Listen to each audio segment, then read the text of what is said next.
If you're sick of hearing the usual advice of if you just post high quality content then the followers will come, then this video is for you. What's up guys, welcome back to my channel. My name is Jenny Eastwood. If you haven't subscribed yet, make sure you hit that subscribe bell and click the little notification bell so you get notified every time I release a new video about how to grow your Instagram account. I am about to get real with y'all. These are the exact strategies, good and bad, that I used to grow my account. I learned the hard way, so you don't have to. So I'm gonna share with you the do's and the don'ts of what it takes to get your first 1,000 followers in less than 3 months. Hooray! Yay! First of all, there are two big fat elephants in the room that we need to talk about. Number one, the follow and follow method. Now I'll be honest, when I first started my account and I knew nothing about how to grow on Instagram or what you were supposed to do, I did this. And yes, you actually will get followers if you do this, but there are serious consequences to following this method. So while it's true that my account grew quickly, my account got frozen like at least 2 times because I was directly in breach of Instagram's user guidelines, and they are real quick to shut you down if you're caught doing that these days. The other thing was that none of those followers gave a single shit about me, my business, or any of the content that I had to share. It was just this weird reciprocal agreement that you'd give them engagement and they'd give you engagement, but it didn't extend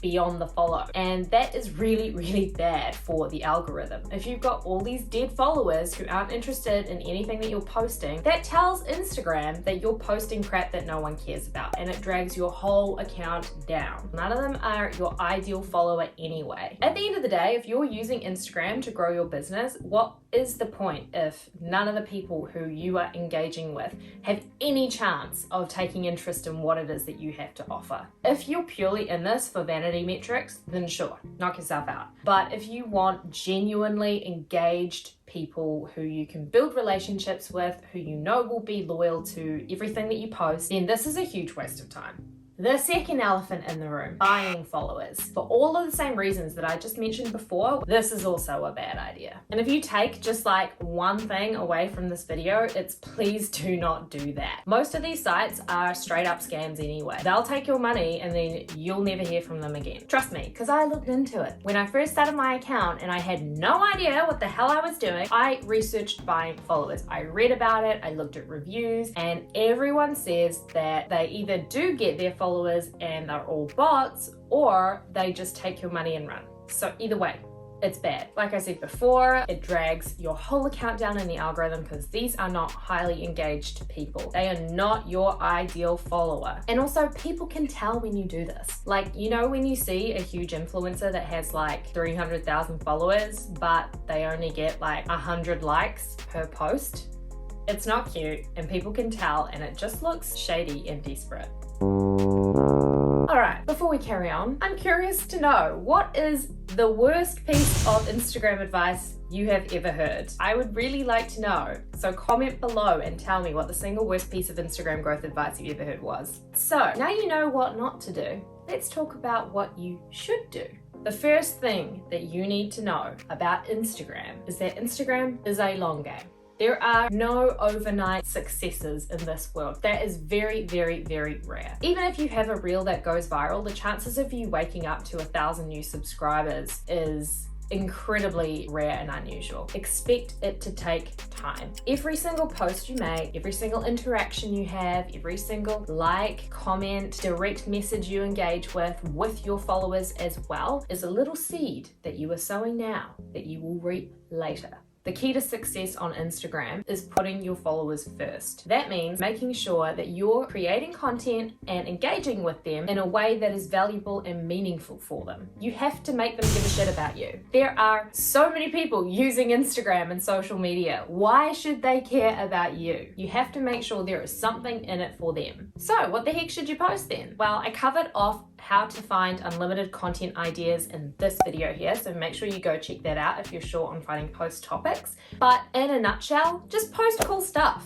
I suggest going and taking a look at what the competitors in your niche who are at the top of their game, what are they posting, and aim to make your content as good, if not better, than theirs. My next tip is to be consistent. This gets thrown around a lot, and a lot of people always ask me, how many times a week should I post? And the answer is as often as you like. There really is no magic number for how often you should post, but I suggest ideally 3 times a week is great. If you can only manage 1 post a week, then that's fine too, but make sure you just choose a number that is sustainable for you. Focus on quality of content, not quantity. So if you can only dedicate time for 1 really valuable high quality post a week, then so be it. Just make sure you're showing up on the same day at the same time, week after week, so your followers get to know what to expect from you. And do not post and ghost. Once you've posted, make sure you hang around for a little while, like half an hour to an hour, to engage with everybody who engages in your content.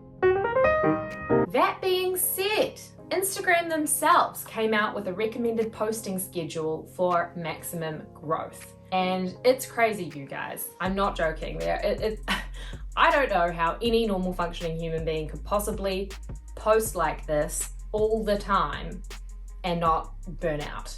Their recommendation is that you post 4 feed posts, 3 IGTVs, and 5 to 7 reels every single week. Totally insane.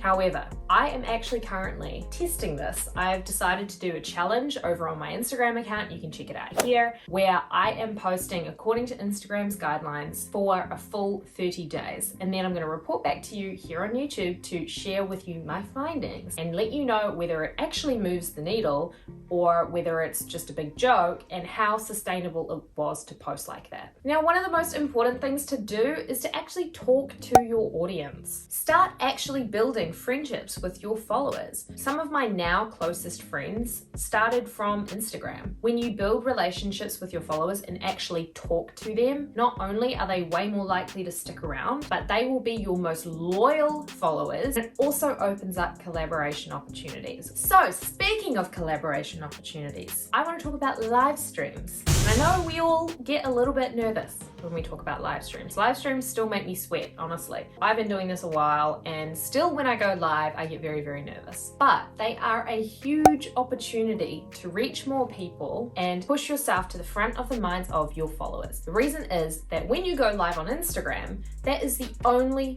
time that Instagram will alert every single follower that you have that you are live at that moment. Not only that, but your little circle at the top of your feed where stories are gets pushed to the front of the queue. So you are literally front and center in all your followers' minds when they're on their home feed at that moment. Personally, my favorite way to do a live stream is to go live with somebody else. Not only does it kind of take the heat off you and you being the center of attention, but it also opens up a massive opportunity to reach an entirely new audience. Because like I just mentioned, how all your followers get notified when you're going live, so do theirs. So they get access to your follower base and you get access to theirs. That means that if there are any people in their following who are your ideal market or ideal audience, they now know who you are and might decide to follow you. I also like that live streams on Instagram are really easy to repurpose into IGTV videos, which makes it really easy to use all of Instagram's features, because Instagram loves it when you use all of its different